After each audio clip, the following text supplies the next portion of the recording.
नमस्कार, मैं Mandeep Kumar. AP TV पर आपका स्वागत है। आज हम जिस मुद्दे पर चर्चा कर रहे हैं वो है मुद्दा भारत यूएसए ट्रेड डील का।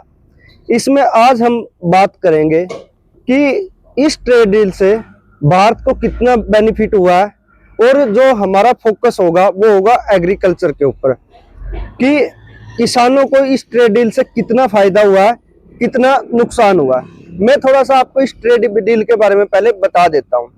इस ट्रेड डील के अंदर जो भारत सरकार का कहना है कि भारत सरकार को बहुत सारे बेनिफिट हुए हैं, फायदे हुए हैं। अब हमें फायदा समझ नहीं आ रहा कि कितना हुआ है। पहली बात की जब हम बात कर रहे हैं कि भारत के ऊपर से टैरिफ हटा दिया गया, अब वो टैरिफ हटा है या बढ़ा है उसका भी कुछ पता नहीं।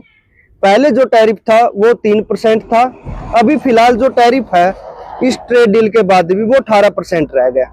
और दूसरा जो अमेरिका का कहना है कि अगर भारत रशिया से तेल खरीदेगा तो भारत पर दोबारा से फिर से 25% टैरिफ फिर लगा दिया जाएगा। अब इस टैरिफ को 18% कहें या 43% कहें, यह भी हमारी समझ से बाहर है। दूसरा जो सरकार का कहना है कि इस ट्रेड डील के अंदर कि किसानों को बेनिफिट होगा और किसानों को कोई नुकसान नहीं होगा, उसके लिए हम आज एक हमारे साथ मौजूद हैं किसान नेता कृष्ण जी। हम उनसे इस बारे में चर्चा करेंगे कि किसानों को इससे कितना बेनिफिट होगा और कितना नुकसान होगा। हमारे साथ आज कृष्ण जी। कृष्ण जी, ये बताइए, जो भारत यूएसए ट्रेड डील हुई है उसको लेकर बहुत सारे आज सवाल खड़े हुए हैं। सबसे पहला सवाल तो यही है कि भारत में जो एग्रीकल्चर सिस्टम है या फिर एग्रीकल्चर है वो खत्म हो जाएगा। आप इससे कितना सहमत है? इससे जो अमेरिका से डील हुई है ये बिल्कुल किसान के लिए हानिकारक है। इसमें किसान का कोई भी फायदा नहीं होगा। किसान बर्बादी की तरफ तो पहले ही जा चुका था, अब और 100% बर्बादी की तरफ चला जाएगा।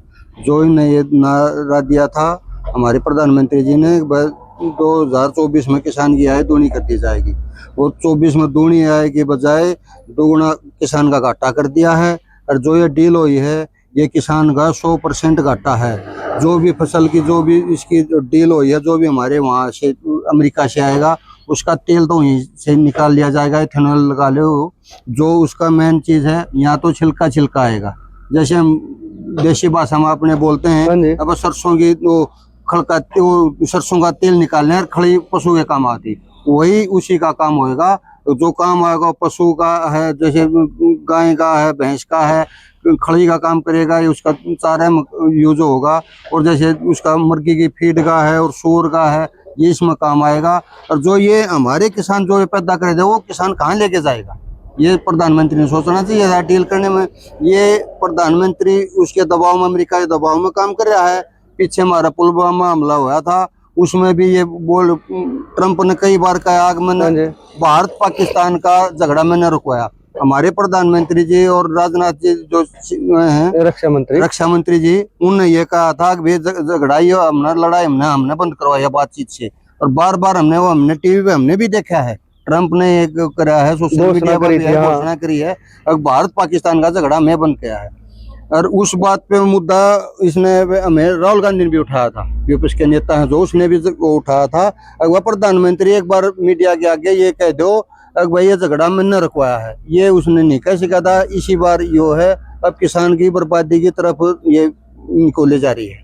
नहीं, जैसे कि इस ट्रेड डील में आपको क्या लगता है कि जो शब्दों का हेर फेर किया गया है वो आप कैसे देखते हैं? कि जैसे कि बहुत सारे जो चीजें हैं, जैसे आपने खड़ी की बात करी, DDGS, इन्होंने वर्ड यूज किए हैं। इनके वर्ड ये यूज हैं, अब जैसे हमारा वो मैक्सिमम लगा लो 70 रुपए लीटर दूध है, वो दे देंगे हम 25 रुपए लीटर देंगे। अब फ्री करके जब किसान को, हमारे जो इंडिया के किसान हैं उनको या जो पशुपालक हैं उसको कुछ बचेगा नहीं, वो पशु क्यों रखेगा? उसको तो देखेगा भाई अब भी वो 50 रुपए का लीटर गेला जो अब भी रख रहे, लीटर गेला 15 रुपए ही लीटर, क्योंकि उसको जो पशुपालक है उसको फायदा है। 1 लीटर पे जो मैक्सिमम निकालना है, 1 लीटर दूध पे 15 रुपए बचते हैं। और जब वो मिल रहा है 25 का, तो हर एक किसान उसको छोड़ देगा, छोड़ो पशु रखना, और वो 25 के बजाय फिर 100 रुपये लीटर कर देगा। जब हमारे पास पशु नहीं रहेंगे, फिर किसान मरेगा, सब इसके ऊपर कहाँ जाएगा?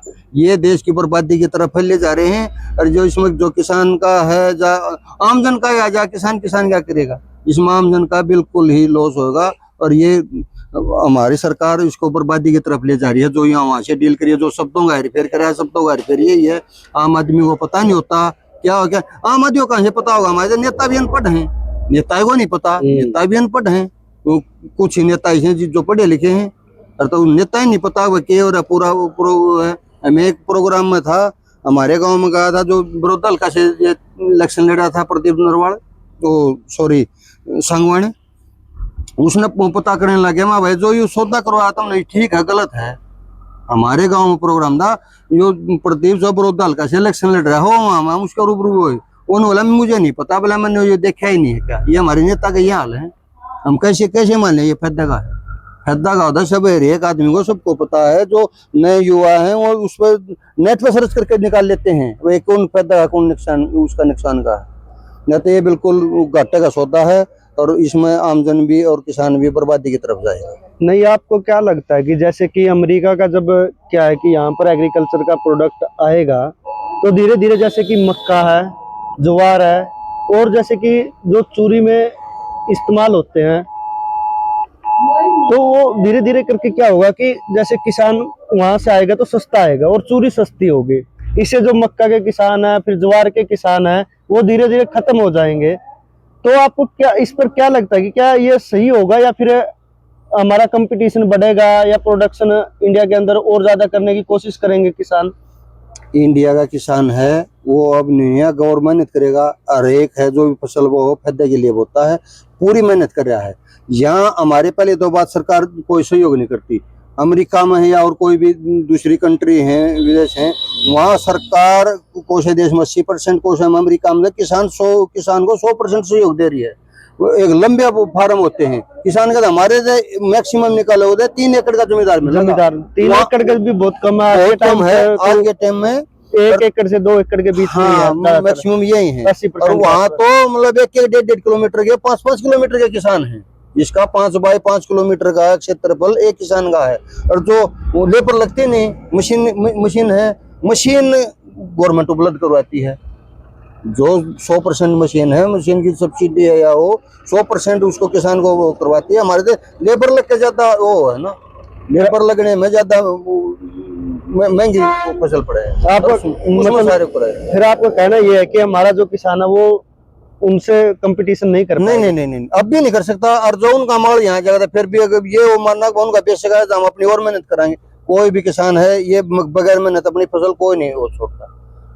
नहीं, सरकार कोई सहयोग नहीं कर रही। अब सरकार में सहयोग कर रही है, कई गांव है जैसे हम अब या कथोरा गांव में बैठे हैं, कथोरा गांव में पानी चढ़ा है और कोई इसका कोई हो नहीं, वहां तो जो भी फसल खराब हो जाती है। हमारे तो हमने तो ये भी देखा है, पिछले साल हमें 83 दिन धरना दिया। अब जो ये कंपनी बीमा करे ना, किसान का बीमा करे, बीमा करके अगर तेरी फसल खराब होगी तन्ने बीमा करवा दिया। अगर फसल खराब हो ना, फसल खराब भी हो गया वो दे दिया उसका, जब वो मुआवजा मांगेगा क्लेम कहाँ से देगा? बीमा ये राशि वापस कर दे 8 महीने के अंदर अंदर। जब किसान ने वो फाइल लगाया ना जी मेरी फसल खराब हो, जिसने पूरे डॉक्यूमेंट दिए, तो बीमा कंपनी ने किसान का जो उसने वो अपनी किस्त कटवाई थी, वो मेरा खेत का बीमा होना चाहिए, वो बीमा वापस कर दिया। बीमा नहीं करा, उसके बाद जो किस्त कटवाई थी किसान ने वो वापस कर दी। ये ऐसा अन्याय है, और नहीं सरकार करवा रही है। सरकार ये भी नहीं दिवा रही कि क्या फायदा करेगी। फिर आपको ये लगता है कि जो ये डील हुई है ये किसी के दबाव में हुई है? दबाव में पहले भी कही थी, मैं अब भी कर रहा हूँ, ये उदाहरण भी है। अब कहते प्रधानमंत्री, अगर मैंने तो दबाव में नहीं करी, दबाव में है। पीछे भी कहा था, अगर ट्रंप ने भाषण दिया और उन्होंने कहा दावा किया कि भारत पाकिस्तान का युद्ध मन रखवाया। हमारे प्रधानमंत्री और जो राजनाथ जी हैं अपने रक्षा मंत्री, उनने भी कहा हमने रखवाया, वो भी दबाव में था, अभी दबाव में होया है ये किसान। और इसके लिए हम आंदोलन करेंगे, किसान आंदोलन करने के लिए तैयार है। 23 मार्च को पिपली कुरुक्षेत्र में एक बड़ी महारैली होगी, उसमें कोई बड़ा आगाज लिया जाएगा। अब कैसे किसी तरह पर आंदोलन करना है, वहाँ पिपली कुरुक्षेत्र में 23 मार्च को बहुत बड़ी महा रैली होने जा रही है। तो आगे की रणनीति क्या रहेगी? क्या दिल्ली में होगा या फिर कहीं हरियाणा के अंदर ही धरना प्रदर्शन होगा? हरियाणा में कोई नहीं होगा, अब उसमें ना दिल्ली की सीमा पर होगा, सीधा संसद में होगा। हमारे तो जो किसान नेता राष्ट्रीय अध्यक्ष गुरनाम जी चलूनी, उन्होंने पहले भी था भाई यहाँ कुछ नहीं है, उस पर चलो। वहाँ सारे किसान नेता बोला नहीं किसान मर जाएंगे। किसान वहाँ 13 महीने रोड पर है, 750 किसान मरे। वहाँ अगर सीधे संसद पर जाते ना, संसद पर जाते 750 किसान नहीं मरते, 100-200 किसान में मर के फैसला ये जब भी फाइनल हो जाता।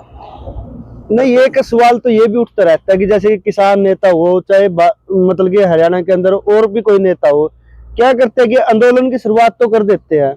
जैसे कि बहुत सारे लोगों को जब नुकसान होता है, उनके ऊपर FIR होती है, तो उन युवाओं को या फिर उन व्यक्ति को कोई पूछने वाला नहीं रहता। इस पर आपका क्या कहना है? नहीं, वो हम सभी आंदोलन तो होता है, आंदोलन में तो वो बढ़ चढ़ कर भाग लेते हैं, लेकिन उसके बाद आपकी बात से सहमत हूँ मैं सभी यूनियन का नहीं कहता। हमारी यूनियन का हरियाणा में 7 यूनियनें बन चुकी हैं, 8 होंगी, 8 यूनियन, 8 ग्रुप हैं। हमारा ग्रुप है भारतीय किसान यूनियन चडूनी, हमारे राष्ट्रीय अध्यक्ष है गुरनाम सिंह चडूनी। अगर कोई भी चडूनी यूनियन का या और कोई भी आगे कह दे मेरा पे यू केस लग रहा है, मैंने यो नहीं कराया, उसका एक भी बता दो, हम उसके लिए उसका केस लड़ने भी, उसको करने भी, केस हटवाने भी तैयार है। हमारे इसमें ये जो भी समझौता है उसमें समझौता हो जाता है। अगर भाई समझौता होगा ना, अगर जो केस है वो बरी होने चाहिए। ये जो पहले केस लग रहे थे किसान आंदोलन में, जो समझौता हुआ है, जो समझौता है वो सारे केस बरी है। अगर जो दो नहीं कराया है, कोई युवा साथी है और भी किसान भाई है दूसरी यूनियन से जुड़ रहा है, और तो उनका अगुवाई वो ही करेगा। क्यों झंडा उसका उठाते हैं और नहीं, और फिर हम भी वैसे उसके नहीं है, हम उसकी वो बाइकाट भी नहीं कर सकते। क्यों भी किसान आवाज उठा रहे हैं, हम उसके ये नहीं कहते वो गलत है, गलत नहीं है, हम ये बात तो कहीं नहीं है। अब कोई नहीं, वो भी किसी का मुद्दा वो उठा रहा है, 10, 50, 100, 1500 किसान इकट्ठे कर रहा है, वो भी किसी न किसी कोई भी तो कर रहा है। अर्थात ये होते हैं कुछ, उसमें कुछ किसान नेता ऐसे हो जाते हैं। अब जो एरिया वाइज के हैं सीमित इसके, ये तो हमारे तो यूनियन 3-4 स्टेट में है, पंजाब में है, हरियाणा में है, यूपी में है, MP में है, राजस्थान में है। ये तो हमारा तो यहाँ पर पूरा दबाव है। आपने देखा होगा पीछे भी आंदोलन चला था, जब भी कोई भी कॉल होती, अब भी दे रखी है कॉल, कदे अगर कोई भी नेता हमारी 23 मार्च की को रैली को सक्सेसफुल ना होने दे, अरे मैं खुले हमारे किसान नेता गुरनाम सिंह चडूनी राष्ट्रीय अध्यक्ष ने तो खुली चेतावनी दे दी है। अगर हमारे किसान जो कार्यकर्ता या जो छोटे नेता हैं, अगर उनको अरेस्ट करेंगे रैली से पहले, हम उनको काम नहीं कुछ नहीं देंगे। ये तो है नहीं अरेस्ट करके 1-2 साल रख लेंगे, ये हमारे ये भी पहले चैलेंज कर दिया। अगर जो हमारे जो इसके जो छोटे किसान हैं, जो किसान नेता हैं, एरिया के हैं, तहसील के हैं, उसके जिले के हैं, अगर उनको रैली में ना जाने दिया जाएगा, और तो हम फिर उसको बीजेपी के किसी नेता को गांव में नहीं घुसने देंगे। नहीं, जैसे कि क्या है कि आज के समय पर किसान को क्या दिल्ली जाने की जरूरत है? जबकि किसान अगर चाहे तो यहीं से, अगर किसान रोकना चाहे तो तार उसके बिजली उससे जा रही है, एग्रीकल्चर के हर प्रोडक्ट किसान बेच रहा है। तो क्या ऐसा नहीं हो सकता कि किसान को वहां जाने की जरूरत ना पड़े, बल्कि सरकार को यहाँ आना चाहिए? आपकी बात ठीक ये है। रणनीति मतलब कि आपको लगती है कि, क्योंकि हर बार क्या होता है कि देखो, जब भी यहाँ से किसान गए हैं या फिर भी कोई भी आंदोलन हुआ है, तो बहुत सारे लोग मरते हैं। ये आपकी बात ठीक है। हम उसमें कह देंगे भाई, तो अगर तुम नहीं करोगे तो हमारे गांव में हमारे खेत में बिजली का पोल है, हम वहां से सप्लाई नहीं होने देंगे। रोड अपने उससे है, सब चीजें, मतलब कि रेलवे यहाँ से है। हमारा कोई भी है ग्रामीण का लगा ले या कोई भी लगा ले, हमें तो ज्ञान है, ये इस बात को सहमत नहीं होंगे। अगर तुम ऐसे करो, कोई उसमें करेगा, कोई उसमें करेगा, इसमें जनता को भी नुकसान है, आम जन को भी नुकसान है, सभी को देखते हैं। अगर हम यही रोड रोकते हैं, किसी का डिलीवरी होती है, किसी का बच्चे का कोई पेपर है, किसी ने एयरपोर्ट पर कोई जरूरी काम जाना है, उसमें हम अपने फायदे के लिए उसमें नुकसान ज्यादा होते हैं। और जो वहाँ जाते हैं पहले कॉल देकर जाते हैं, उसमें या कोई एयरपोर्ट पर जाओ या कोई उसके लिए जाओ, अपने रोड डाइवर्ट करके अपने उसमें साधन संपन्न कर लिया। नुकसान की बात तो आती है, तो फिर जैसे कि दिल्ली के अंदर भी तो लोग रहते हैं, उनको भी नुकसान होगा। जब आप धरने में बैठे, जैसे दिल्ली का वाला ये रोका था पिछली नहीं बार। नहीं, वो दिल्ली में जो दो रहे हैं, दिल्ली में हमारे उसमें देश की राजधानी है, सभी प्रदेशों में वो आदमी रहता है। ये नहीं था वो हमारा जो हरियाणा पंजाब ने ज्यादा इसमेमें भाग ले रखा था, अगर हरियाणा पंजाब ही उसमें दिल्ली में रहे, सभी का हो रहा है। हमारा नुकसान पहुंचाने का काम नहीं था, नहीं हमने रोड जाम कराया था। ये उसमें हम उसी टाइम उस थे, हमें रोड जाम नहीं कराया, रोड जाम सरकार ने कराया था। किसान का एक भी दिखा दो, आपने देखा होता है हमारे पास वो है बैरिकेड लगाए थे किसान, तो पहले ये कर रखा था कि हम उसमें जाएंगे, रामलीला ग्राउंड का वो प्लान थी, रामलीला ग्राउंड में जाकर हम अपनी माँ रैली कराएंगे। रामलीला ग्राउंड में ना रोड, किसान ने रोड नहीं रोका, रोड रोका सरकार ने। पूरे बैरिकेड लगाए, पिलर लगाए, ये अपने कंटेनर मिट्टी के भर के वो हो रहा है, वो किसान ने रोड जाम नहीं कराया। अगर रोड नहीं जाने दिया तो किसान वहीं बैठ गए, रोड पर तो चल रहे थे। उन रोड जाम, किसान ने रोड जाम नहीं करा, रोड जाम उन्होंने करे। आपसे लास्ट सवाल कि आप भारत की जनता को क्या संदेश देना चाहोगे इस ट्रेड डील के ऊपर? हम तो ये कहा, जो भी किसान नेता ये अपने इसमें आवाज उठाओ, इसमें बढ़ चढ़ का भाग ले, और ये किसान के लिए बिल्कुल ही घाटे का सौदा है। हम तो इसके उसमें ये कह रहे हैं, जो किसान नेता जो आगे कॉल देंगे उसके लिए तैयार रहे, और ये बिल्कुल किसान के लिए और आम जन के लिए कतई घाटे का सौदा। धन्यवाद।